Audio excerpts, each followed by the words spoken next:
ശിവപ്രസാദ്, ഏതായാലും നേരത്തെ പറഞ്ഞതുമായി ബന്ധപ്പെട്ട് മഹിളാ മോർച്ചയുടെയും അതോടൊപ്പം തന്നെ കൃഷ്ണകുമാർ എന്ന് പറഞ്ഞ BJP നേതാവിൻ്റെ മകൻ അടക്കം പറഞ്ഞ കാര്യങ്ങളോട് കൂട്ടിച്ചേർക്കേണ്ടതാണ്. ഒരുപക്ഷെ ചർച്ചയുടെ തുടക്കത്തിൽ ശിവപ്രസാദ് ഉണ്ടായിരുന്നില്ല. അതായത് മുരളി മനോഹർ ജോഷി വളരെ കൃത്യമായി തന്നെ പറഞ്ഞു, അദ്ദേഹത്തിൻ്റെ വാക്കുകൾ ഇങ്ങനെയാണ്: ദയാരഹിതമാണ്, ഇത് കണ്ടു നിൽക്കാൻ കഴിയുന്നതല്ല, എത്രയും പെട്ടെന്ന് പ്രശ്നം പരിഹരിക്കണം. പറയുന്ന ആരാണ്? BJPയുടെ സ്ഥാപകരിൽ ഒരാൾ കൂടിയായ തലമുതിർന്ന പഴയ BJPയുടെ അധ്യക്ഷൻ, പഴയ വിദ്യാഭ്യാസ മന്ത്രി കൂടിയായിരുന്നു മനോഹർ ജോഷി. അദ്ദേഹത്തിന് വരെ പറയേണ്ടി വരുന്നു, ഈ മണ്ണിളങ്ങി തുടങ്ങുന്നത് അവരുടെ ചുവട്ടിൽ നിന്ന് കൂടിയാണെന്ന് മനസ്സിലാകുന്നുണ്ടോ ഈ ഗോകുൽ എന്ന് എനിക്കറിയില്ല. ശിവപ്രസാദേ, ഇത് ഒരു അസാധാരണമായ സാഹചര്യമാണ് BJPയെ സംബന്ധിച്ച്. ശരിക്കും അവരുടെ കമ്മിറ്റികളിൽ ആ ചർച്ച ഉയർന്നു വരാൻ സാധ്യതയുണ്ട്. എനിക്കറിഞ്ഞുകൂടെ, അവരുടെ അത് ആഭ്യന്തര വിഷയമാണ്.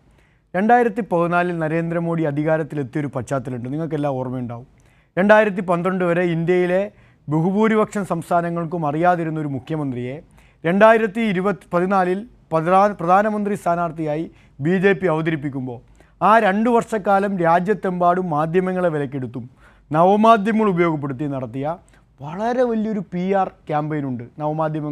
മാധ്യമങ്ങളിൽ പൊതുസമൂഹത്തിനിടയ്ക്ക് ഹെലികോപ്റ്ററിൽ ഉൾപ്പെടെ പറന്ന് നടത്തി ക്യാമ്പയിൻ നടത്തിയെല്ലാം നമ്മുടെ എല്ലാം മുന്നിൽ ചിത്രങ്ങളുണ്ട്. അന്ന് തൊട്ട് ഏതാണ്ട് 2026 ഈ സമരം ആരംഭിക്കുന്നത് വരെ രാജ്യത്തെ പൊതുവായ മാധ്യമ സംവിധാനങ്ങൾ നിങ്ങൾ നോക്കിയാൽ ആ മാധ്യമ സംവിധാനങ്ങളിലൂടെ BJP അനുകൂലമായ വാർത്തകൾ മാത്രം പ്രചരിപ്പിക്കുന്നതാണ് എനിക്ക് നിങ്ങൾ കാണാൻ കഴിയുന്നത്. ഫേസ്ബുക്ക് എടുത്താൽ, മറ്റ് നവമാധ്യമങ്ങൾ എടുത്താൽ, ആ നവമാധ്യമങ്ങളിലെല്ലാം വളരെ സാങ്കേതികം ഉപയോഗിച്ച് PR ഏജൻസികൾ വഴി BJPയുടെ പൊളിറ്റിക്സ് വളരെ ഡയറക്റ്റായും ഇൻഡയറക്റ്റായും പ്രചരിപ്പിച്ചുകൊണ്ടിരിക്കുകയാണ്.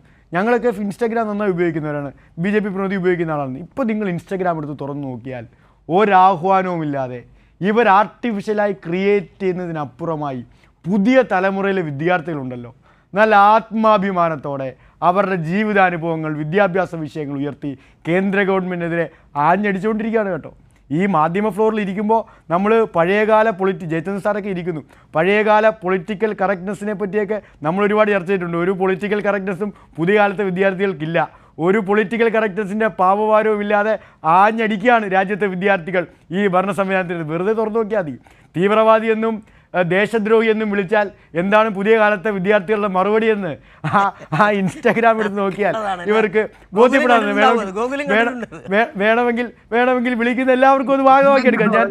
ഞാൻ ഈ ചാനൽ ചർച്ചയിൽ അത് ആവർത്തിക്കുന്നില്ല, നമ്മുടെ ചാനൽ ചർച്ചയാണല്ലോ, നമ്മൾ എല്ലാവരും കാണുന്നതാണല്ലോ. അപ്പോൾ ആരാണ് തീവ്രവാദി, ആരാണ് ഭീകരവാദി എന്നൊന്നും ഇപ്പോൾ ഏതായാലും BJP സുഹൃത്തുക്കൾ, മലയാളം അറിയാവുന്ന BJP സുഹൃത്തുക്കളെങ്കിലും ചോദിക്കാത്തതിൽ ഈ നവമാധ്യമ പ്രതികരണങ്ങൾ വലിയ നിലയിൽ പ്രതിഫലനം ഉണ്ടാക്കിയിട്ടുണ്ടെന്നതിൽ എനിക്ക് ആത്മാഭിമാനവും സന്തോഷമുണ്ട്. ആ തലമുറയുടെ ഭാഗമായതിൽ എനിക്ക് ആത്മാഭിമാനം സന്തോഷമുണ്ട്. നമ്മൾ ഇന്ത്യൻ സ്വാതന്ത്ര്യ സമരത്തിൻ്റെ ചരിത്രവും അതോടൊപ്പം ഇന്ത്യൻ സ്വാതന്ത്ര്യ സമരത്തിൽ നമ്മൾ വഹിച്ച ചരിത്രവും ഇവർ ചെയ്യാതിരുന്ന കാര്യങ്ങളുമൊക്കെ വിശദീകരിക്കുമ്പോൾ ചിലപ്പോൾ 5 മിനിറ്റ് എടുക്കും.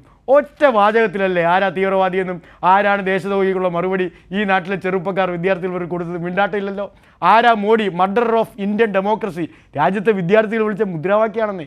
മർഡർ ഓഫ് ഇന്ത്യൻ ഡെമോക്രസിയാണ് മോഡി എന്ന് വളരെ മനോഹരമായ മോഡിയുടെ പേരിന് ഇലാബറേഷൻ കൊടുത്തത് രാജ്യത്തെ വിദ്യാർത്ഥികളാണ്. അക്ഷരാർത്ഥത്തിൽ ഇവർ തെറ്റിദ്ധരിച്ചിരിക്കുകയാണ് കേട്ടോ. രാജ്യത്തെ BJP അക്ഷരാർത്ഥത്തിൽ ഈ നവമാധ്യമത്തിലെ വിദ്യാർത്ഥികളുടെ, ജനങ്ങളുടെ, പൊതുസമൂഹത്തിൻ്റെ വിപ്ലവത്തിൽ ഞെട്ടിത്തെറിച്ചിരിക്കുക. കാര്യം എന്താ? ഇത് മുഴുവൻ ക്യാപ്റ്റീവായി വെച്ചിരുന്നത് BJP ഹാൻഡിലുകളാണ്.